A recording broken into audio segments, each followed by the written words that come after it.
Welcome to another video from explainingcomputers.com. This time I'm going to talk about the state of play in the market for consumer single board computers. I last made a video on this topic nearly 3 years ago, and inevitably some things have changed. So let's go and get started.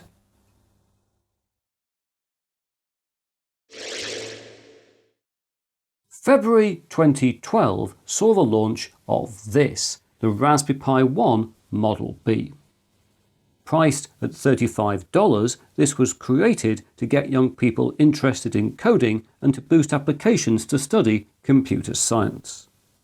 It's important to note that the Raspberry Pi 1 was not the first single-board computer, with a strong industrial SBC market existing long before the arrival of the first Pi. Nevertheless, Raspberry Pi did create the mass market for low-cost consumer SBCs. In addition, with its general-purpose input-output pins, the Pi 1 and subsequent Raspberry Pi models became popular for IoT, robotics and industrial automation. And today, many consumer products have a Raspberry Pi embedded inside them. In 2024, Raspberry Pi became a public limited company, which in 2025 sold 7.6 million single-board computers. There are also many other players in the SBC marketplace, including Radxa, Orange Pi, Hardkernel, Banana Pi, Friendly Elec, Beagleboard, Up, Cardass, Libra Computer, Nvidia, Advantech, Contron, Aeon and Latte Panda. Whilst Raspberry Pi was established to make low-cost computers for home enthusiasts, recently about 70% of Raspberry Pis have been sold to companies for embedded or industrial applications. Exact figures for other companies are hard to come by, but a reasonable estimate is that at least 80% of all SBCs are sold to businesses rather than to consumers, with this percentage continuing to rise. However, in the rest of this video, our focus will be entirely on the consumer SBC market. So let's see how and why SBCs are becoming relatively less popular with home users.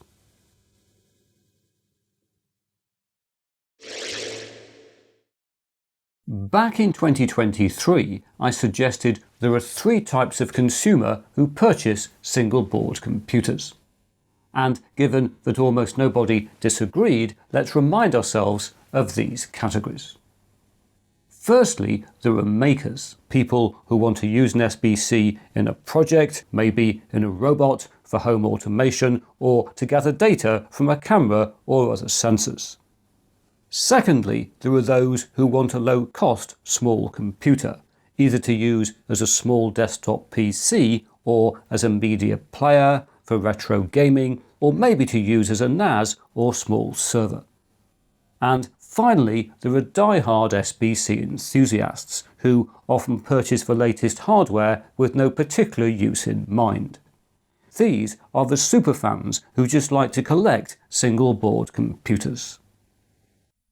As soon as I mention these categories, I'm sure there'll be a few people in the comments saying something like, nobody should ever buy an SBC if what they want is a small, low-cost computer, because that was never what they were intended to be. So let's be absolutely clear. For many years, Raspberry Pi and a lot of other single-board computer manufacturers did advertise their products in part to be small, low-cost general-purpose computers, not for everything but for basic computing tasks. Why, for example, did Raspberry Pi move from having a single HDMI connector to 2 HDMI connectors? That was not just for people who wanted to use the Pi for digital signage, it was also so you could run 2 monitors on a desktop setup. And indeed, the news release for the launch of the Raspberry Pi 4 stated that it provided a PC-like level of performance for most users.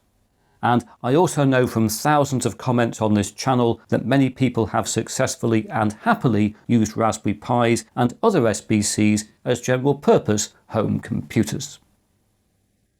All of this matters because 5 or so years ago, ARM SBCs were very price competitive in all three of our consumer categories, with many boards costing $50 or less and less than $75 with a power supply and other required accessories.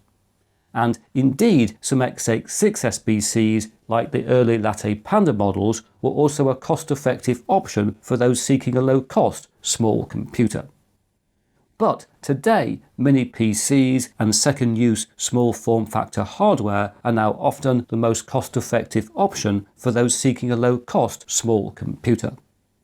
Meanwhile, for makers who require GPIO connectivity, easy-to-program microcontrollers increasingly offer an alternative to SBCs for many projects. And even some die-hard SBC enthusiasts are starting to move on to other things, as I'll shortly discuss.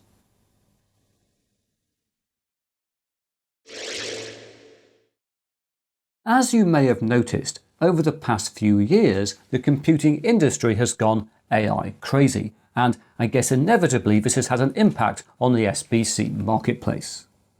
Indeed, at all price points, as far as I can find, most SBCs are now advertised for AI applications. In many ways, this is fair enough, as Edge AI is what many industrial customers want SBCs for. However, thinking back to our consumer SBC purchase categories, hardware with a focus on AI is not necessarily what all makers want, let alone what those seeking a small, low-cost computer are prepared to pay for. And if die-hard computing enthusiasts are into AI, they don't necessarily want to experiment with it on an SBC.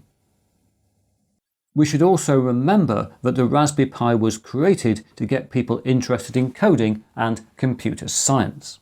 And today, like it or not, AI is having an increasing impact on the job market for those with traditional coding skills.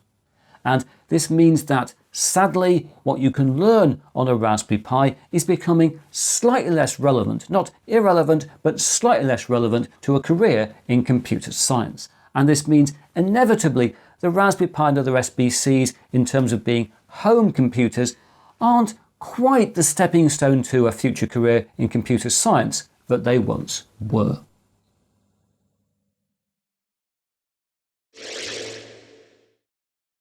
Okay, I've now mentioned the changing price differential and the AI thing. But as somebody who has personally purchased over 60 single-board computers and who spent a lot of time in the past decade communicating with other SBC enthusiasts, I think there's something more fundamental also going on in the consumer SBC marketplace. And this particularly affects those people who in our purchase categories we would class as the die-hard SBC enthusiasts. If we go back 10 years or so, we go back to sort of peak Pi, that type of time, then there's no doubt at all that one of the great things about the Pi and other related single-board computers as home devices is that they cost a lot less than a desktop PC. They were massively smaller than a desktop PC. They were maybe a tenth the price of a desktop PC system. And therefore, as intended, people use single-board computers to experiment, to do things that they wouldn't have done with their traditional desktop PC. They didn't want to break that, but they were happy to experiment with a Pi. That was the whole idea. But this also meant, beyond that practicality, that SBCs, low-cost consumer SBCs, were pioneering devices. They were exciting. They were cool. If we go back 10 years or so, people weren't running desktop operating systems on ARM processors. ARM processors were being used in tablets and smartphones running iOS and Android, but suddenly we had SBCs, these tiny little low-cost devices, running full desktop Linux distros. That was innovative. That put SBCs in a pioneering category. That's not the case today, because clearly today all Apple computers have got an ARM processor and some Windows laptops got an ARM processor. So, that sort of, wow, this is a frontier in computing thing has gone away. And I'm not saying anyone purchased an SBC just so that they could go, hey, I'm running a Linux distro on an ARM processor. But it was part of that excitement. It was part of that buzz. Many people ran Linux for the first time on a home single-board computer. Many people built retro gaming systems or small servers or maybe a robot or something else like that. They did things with single board computers they hadn't done before. This was the frontier, the hobbyist frontier in computing. And today, I don't think the hobbyist frontier in computing is with the SBC. And that means those people who bought SBCs and just almost bought anything that came out in terms of SBCs, as I know some people did, some of you did out there, that has moved on a bit. So where is the hobbyist frontier in computing today? Well, for many, I think that migrating to Linux on traditional computers is a new frontier, as is experimenting with generative AI. And retro gaming is on the increase and can now be experienced on many different kinds of hardware. For others, RISC-V is where the pioneering action is at. That's the hardware frontier some enthusiasts now want to experiment with. And certainly personally I now find most of the time that a new SBC with a RISC-V system on a chip is more exciting than most new boards with an ARM processor. And so for all of these reasons, we just have slightly less interest in single board computers as consumer products. We've just moved on to other computing frontiers.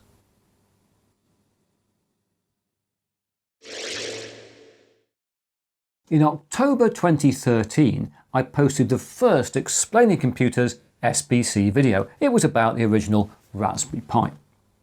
And since that time, I've posted over 110 other SBC videos. And in fact, there was a period of time of several years when every other video on this channel was about a single board computer. Now, that's not been going on for a while now, and in fact, if you look at the total number of videos posted on this channel, only about 1 in 5 have included a single board computer. Now, I mention this because clearly the issues I've been talking about in this video so far do affect the type of content I post on this channel.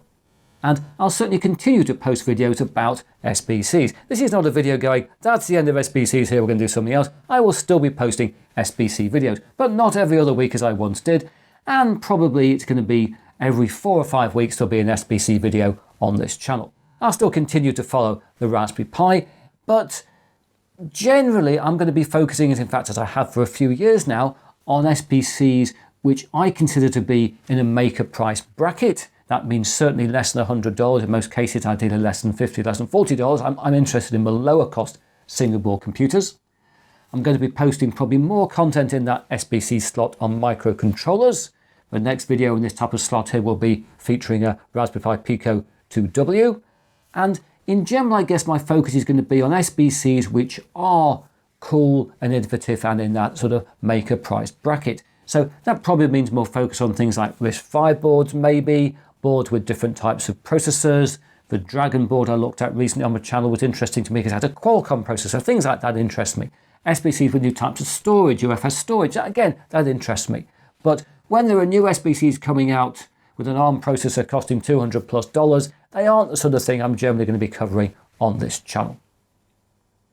Anyway, the final thing I should say is, what do you want me to cover on this channel in terms of single board computers? Do let us all know down in the comments section.